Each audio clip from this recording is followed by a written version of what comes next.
friends! Welcome to episode 49 of Last Ditch Effort. My name is Pacasha and this is my knitting podcast about using up my yarn stash. I'm going to try to make this really quickly because last time I recorded my daughter was home and I was really quiet, and you could kind of tell with the audio quality. And my husband's about to come home from lunch, so I'm going to try to get it in really quickly so I don't act weird anyway. I also had to adjust some lighting. My ring light's not working so great. I didn't want to use my ring light because I would like to start wearing my glasses. Mainly, I've been having a lot of health problems lately and it's mostly same old stuff, but not wearing my glasses makes me even more nauseous. Yeah, so I've been pretty nauseous for the last few weeks and not very useful to society. Not that we all need to be useful to society all the time, but it's been a rough few weeks. So anyway, moving on. This is my Ranunculus by Midori Hirose. Is that how you say it?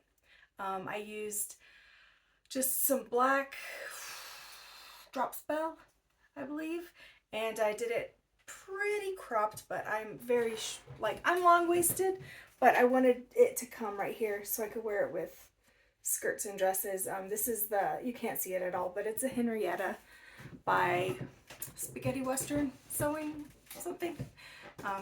Anyway, it's like my favorite skirt right now. And okay, moving on. So top of the show, numbers. This week, after all things have settled, my grammage is 56,000.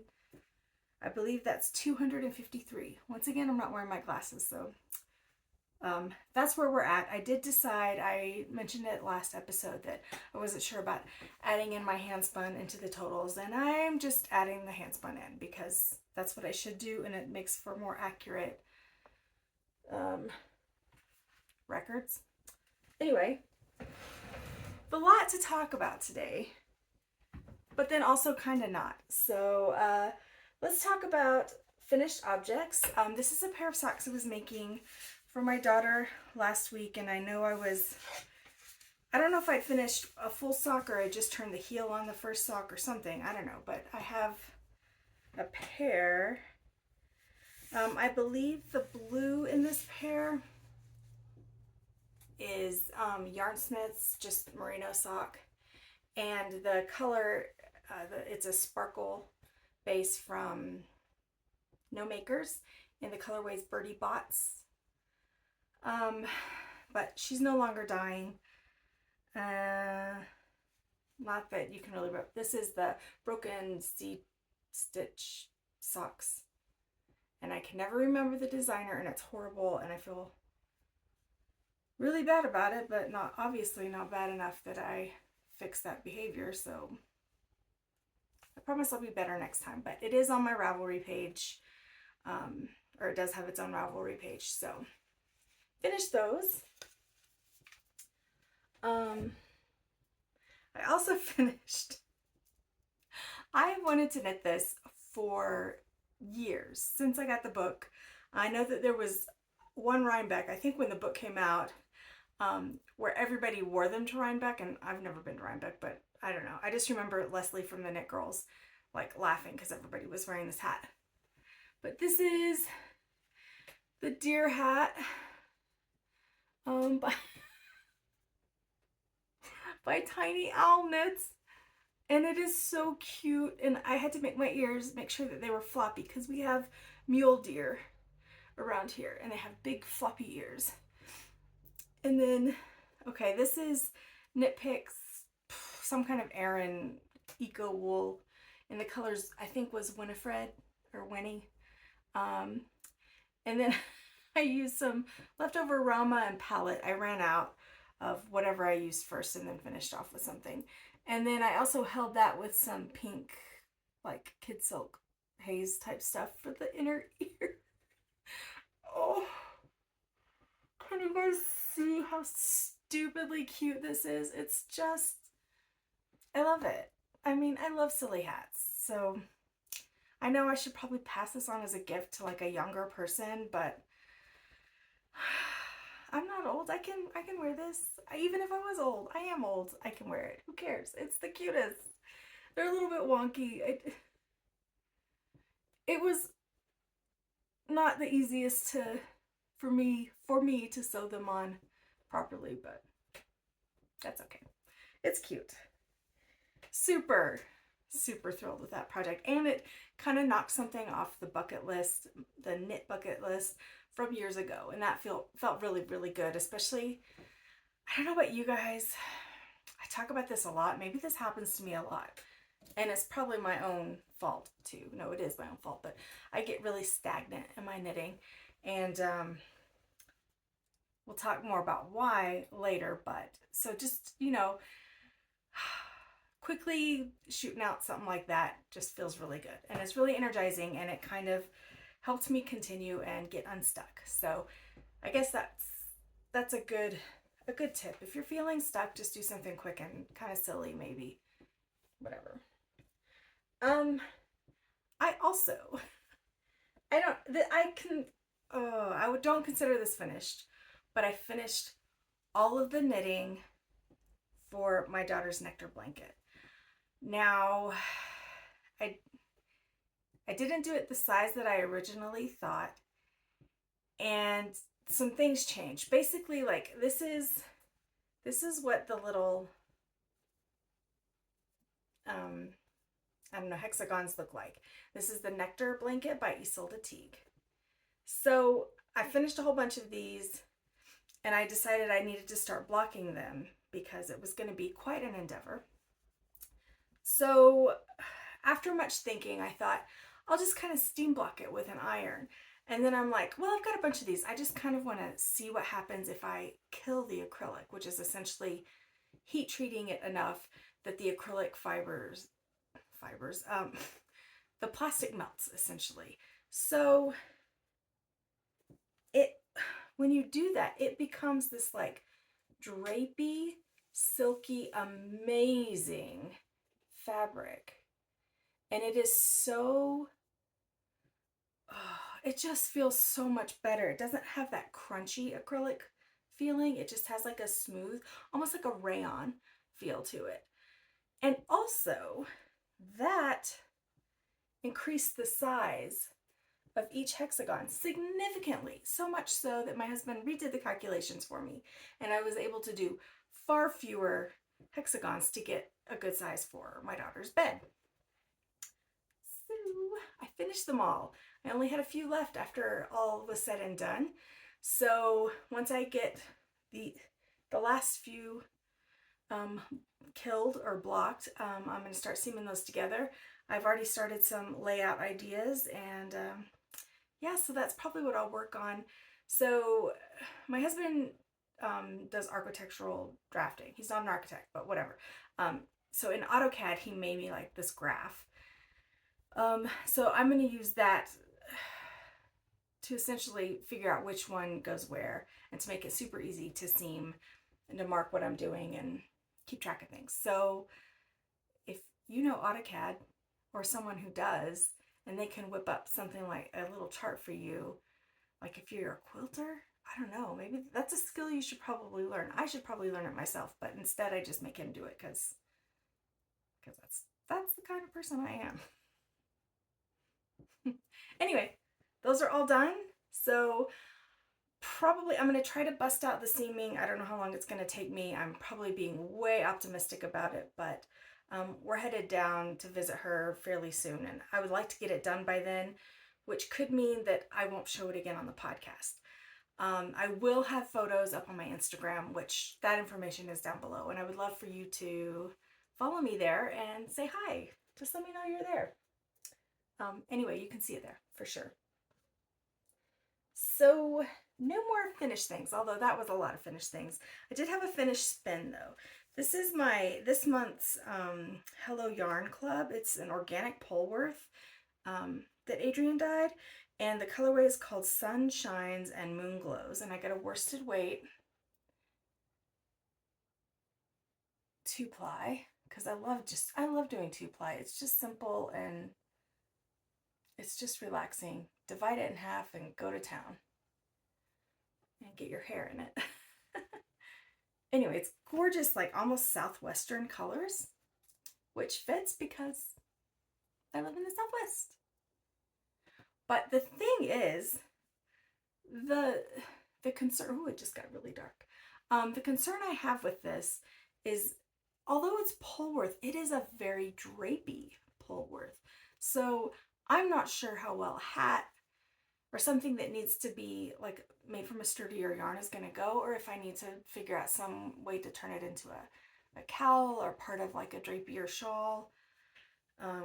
You know, with it being worsted, I don't know. I don't really know what to do with this. It just behaved in a way I didn't expect. And it was after I washed it too that I noticed that it was kind of floppy and drapey. But, yeah, but it's lovely. I think it's gorgeous. And if you're a part of Adrienne's club, she also sends these beautiful little tags for you to use to mark your handspun. So, all right, let's do whips. Okay, I think I'm going to open up my sock bag first. Because honestly, I haven't worked on any socks in a while. I mean, I have. You'll see I have. Because I finished that pair and I started a new one. But I also dog sat for a little bit, and the lovely little things essentially destroyed some yarn while I was there and not paying attention. They're very fast little dogs.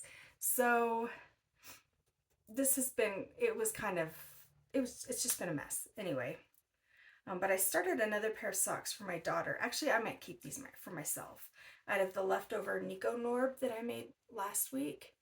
And this is the mini that came with it. And it's just her sock yarn. She doesn't dye anymore. And this was a Druid colorway from her Dungeons and Dragons collection. And I don't remember what stitch pattern I have here. I believe it's a Mina Phillip one. It might be Avenues or something.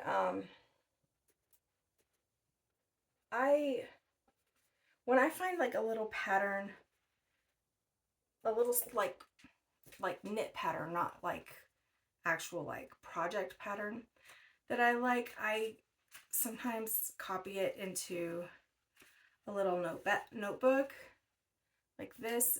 It's like a grid notebook, field notes. This one's falling apart. So this one, I guess it's Union Square is what I'm using, and I'm just doing it for the top half of the sock. The bottom half I'll just knit plain. Yeah, so I just kind of like keep track of little cute ones, so that way I don't have to take like my whole library with me or rely on internet or like using my Google Drive or anything, because I've got a nice little analog version of anything I need. Because I do like to start kind of socks on a whim, especially if we're driving somewhere and we're kind of out in the middle of nowhere and there's not a lot of internet a lot of the places that we go. So yeah, so this is my idea with that, and I'm in the process. This one's pretty much full of notes and all kinds of stuff that I keep, and then I'm kind of transferring into a new one. So I'm just not a digital girl, obviously, by my superior podcasting and audio and editing skills. It's pretty obvious that that's not where my talents lie. Anyway, that's in my knitting bag, or sock knitting bag. I have also, just this blanket just kind of was rough. It was rough. I didn't mind doing it necessarily.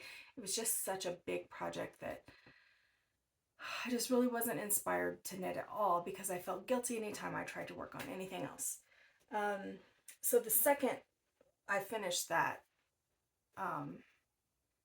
that last square, which was in the middle of the night, because in addition to being nauseous constantly and having GI issues, I have not been sleeping very well. So anyway, I finished the blanket squares in the middle of the night, and I knew I couldn't start like seaming or laying things out because I live in a tiny house and I didn't want to wake Mark up. So I just went to town on my night shift by Andrea Mowry, And I am doing, it's kind of a mess. I think last time I was about here. And I've done all of this since. And I know I said that for the most part I'd be doing these colors, but it's just turned out that that's not the case. And once again, I've messed up down here, but it doesn't, you can't really tell. It's still really cool. It's blending all the colors together. I think it looks really like rich and baroque. Baroque with a Q-U-E. Not B-R-O-K. Anyway, that's what I'm working on, and I'm enjoying it immensely. Way more than I thought. I don't know. It feels good to be knitting something that I'm excited to knit again. And so I have like this whole little basket full of handspun and the plastic bags that the handspun came in. And there's a few other skeins over here that just didn't fit nicely that I didn't quite want to get to yet. So yeah. So as I guess like this is Southern Cross Fiber. This is Hello Yarn. I think this is Hello Yarn. These are Southern Cross Fiber. And I'm kind of mixing up like 2-ply and like solids, like barber pulled mixes and solids. And then this one, I don't think that I chain plied it, but it almost kind of looks like it. I think maybe I just divided it really well. Anyway, that's what I'm working on now. And I love it. So you'll probably see a finished project pretty soon. I mean, I guess I could talk about what's coming next, but I have no idea. Once I finish this shawl, like, I don't really know what I want to cast on next. I know I have a lot of plans. I have a lot of things written down. I'm definitely going to continue my 12 by 12 project where I'm making 12 sweaters, 12 hats, 12 things for your hands, 12 cowls / shawls. I think there's 2 other categories. One's miscellaneous. Oh, and the other is handspun, and handspun can kind of, yeah, it overlaps. Anyway, the Venn diagram, handspun is an overlap. Yeah, I'm still doing that project, and essentially what I'm doing is 12 of each of these categories before I even remotely think about buying yarn. Also, I'm focusing on using stash where I don't have to buy more to complete the project. So like, yeah, there's a pair of mittens that I want to make, but maybe I need a yarn to finish it. I'm just going to move on to the next pair of mittens because my priority is using up what I have. And I've got plenty, and I have lots of people that I like to knit for, including myself, so that's my focus. Anyway, that's all I have really to say. Things are going really well here. We're still flooding quite a bit, so if you can, keep us in your thoughts. That would be great. We've had a pretty hard economic hit in our town because we are a tourist town and people are afraid to come visit, although it is pretty safe. Once the initial horrible torrential floods did the majority of the damage, then we learned and we've adapted. Yeah, I don't know. Just, it's been an interesting year with the fire, the huge fire and the huge floods. And we're not the only ones, and I know that. I can fully appreciate that. So yeah, what an interesting world we live in. And on top of, you know, genocide, and it's a rough world. Let's try to find our little pockets of happy so we can get through this rough stuff and also deal with our rough stuff, but not ignoring it, but pushing through. So anyway, that's it. I don't really want to talk about any of that stuff. I know a lot of people feel like knitting is your escape from all of that. Well, there's no escape from that, and I am fully aware of that. I can't talk about it on here, and I hope you guys understand that. It doesn't mean that I don't care. I think we all 100% do care. So yeah, we'll just leave it at that. Anyway, I hope to talk to you guys in another week or two. If I can show you the blanket, I would love to show you the blanket. Maybe I'll show you all the blankets that I've made, because there's been some interesting ones there. But anyway, you guys take care. I love you very much. Please leave me a comment below if you want to. If you don't, that's okay too. Follow me on Instagram, Ravelry. Yeah, have a fantastic day, and I will talk to you soon. Love you guys. Bye.